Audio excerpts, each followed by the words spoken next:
Hello and welcome to NARC TV. In this episode, we're at Teesside Creative Hub, Pineapple Black.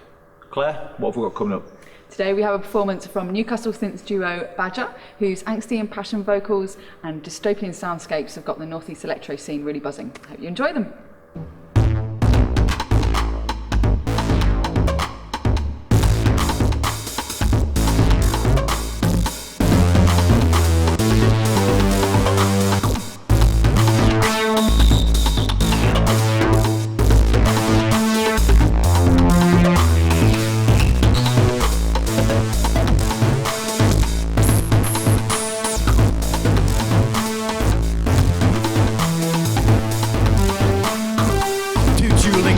Sat mockingly in QLED.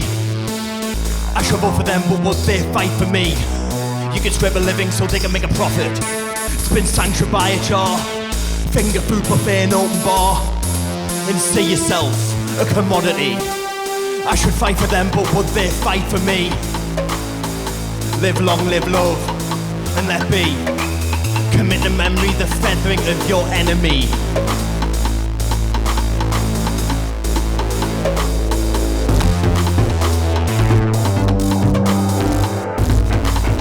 Yourself down, answer please. On a scale of no to strongly disagree.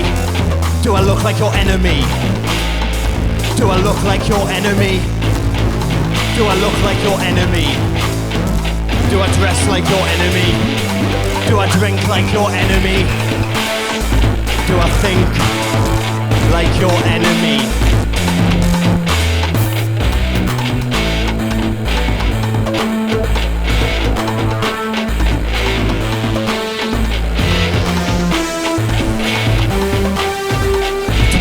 Robots sat mockingly. One sipping water, the other had a pencil in his pocket. To be in low-res dream haze, I see subconsciously. I can't fight for them if they don't fight for me. They can't scrape a living if you don't make them profit. Take it a step too far. At first it came across a joke, juxtaposed. Your dream household item, bespoke. Next day delivery. I can sign for that and accept your apology. With the subscription fee. Maybe not, but the next 2 weeks are free. It's all settled down. What's on TV? Do they look like your enemy? Do they look like your enemy? Do they look like your enemy? Do they drink like your enemy? Do they dress like your enemy? Or they stood right beside me? They might look like my enemy. They might dress like my enemy. They might drink like my enemy. I can't think like my enemy.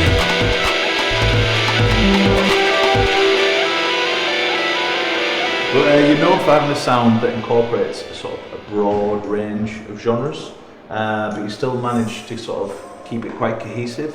How do you craft that? What's the secret to that? So yeah, I mean, like you say, it comes from quite a lot of different places. Like I come from more of like an electronic and dance music kind of background primarily. But we do like have a lot of commonalities there. Like when we used to live together, like after uni and stuff, like when we first started properly jamming, like we were both kind of into a lot of the same kind of more dancey kind of stuff. And then we also, like I like a lot of different kinds of music, and so do you. And we both kind of like had a lot of common areas of interest, like things like math rock and like IDM and stuff like that. And yeah, like and it all kind of feeds together, like, and when we write music as well, it's not just like one person's doing one thing, one person's doing another. Like especially when we first started off as well, like, you know, it would be like writing a beat or like getting the sort of synth and stuff down would be like you know, we'd do it together, wouldn't we? We'd like take turns, we'd like throw ideas around, like we'd jump on the laptop, like alternate different instruments and stuff. And like as we've like went on, you've kind of added guitar. Like we started off using bass, but like moved on to guitar. Yes. just comes out as it is when we're going through it. I mean, I couldn't pick back through any of our tracks and be like, yeah, that was you, or yeah, that was me. Except for your synth bass part, because they're and same out with of my guitar skill parts. league. Like but you know, it's like a nice kind of like it fuses together. And the thing as well, the fact that you've known each other for so long, it's a natural thing now. I think that's what grounds it, because we can kind of explore different areas, but it'll always kind of hone back into the sound we're kind of trying to craft together, I guess. Yeah, just kind of like we go in and something happens and it usually sounds like Badger, which about 4, 5, 6 beers later, we've got something. Yeah. Cool. And you've said in the past that your music mixes melody with a narrated existential crisis. How have you fared over the last 18 months, and has the state of the world inspired more dread or more hope?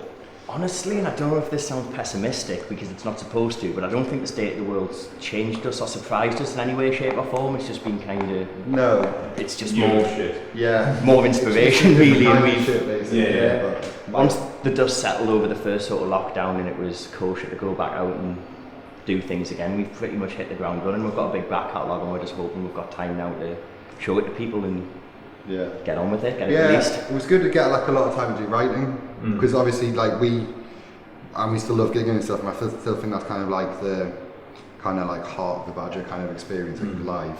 But like, you know, if you do like a gig every week or every 2 weeks and you're practicing in between and all that sort of stuff, you don't have as much time just to sit down and write stuff like where we started off before we were gigging, writing like prior years to Badger, where we were just writing stuff every week for the fun of it. Yeah. So it's kind of nice just kind of getting together every week, getting out of the house, because like under the lockdown rules, like we could if we did the distancing, etc., because we got like our own practice room and stuff.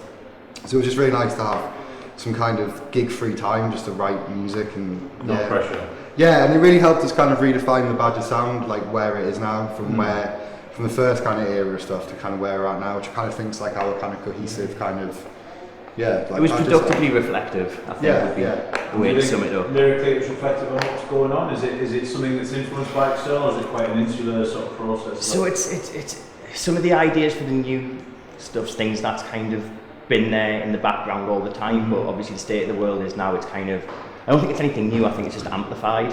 Yeah. So I think that, whereas nothing's really changed in terms of my lyrical approach, there's just kind of more there to pick out from.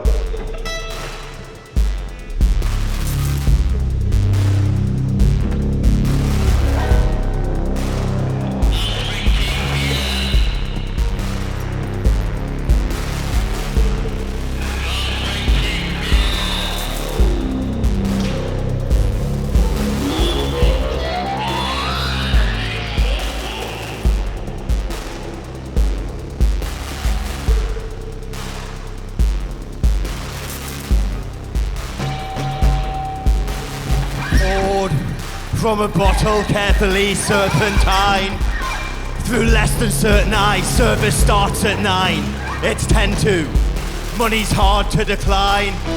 Sip it quick, one more, that's fine.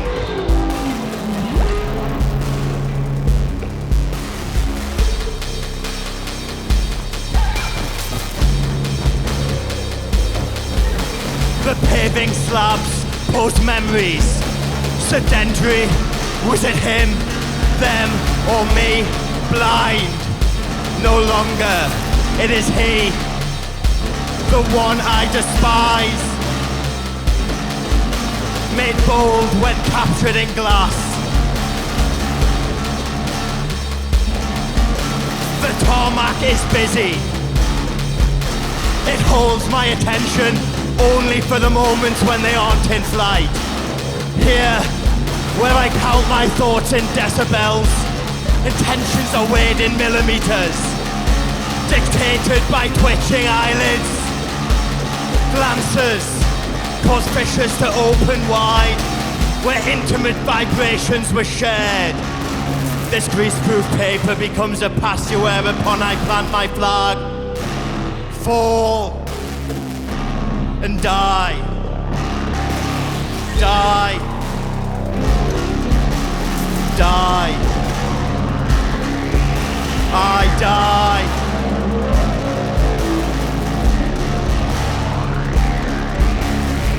Dying peacefully in the corner, hostage to any consciousness other than my own. Limbs Acquaintances unacclimatized.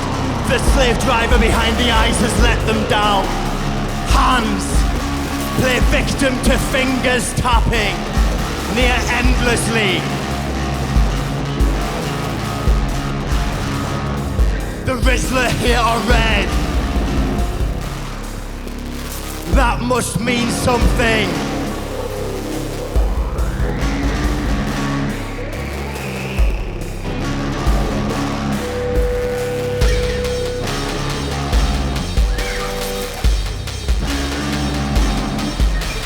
That must mean something. Speaking eye to ear, a death rattle well intended before a jury of my peers. Anointed, this day's doom, etched upon greaseproof paper, assembled with apathy.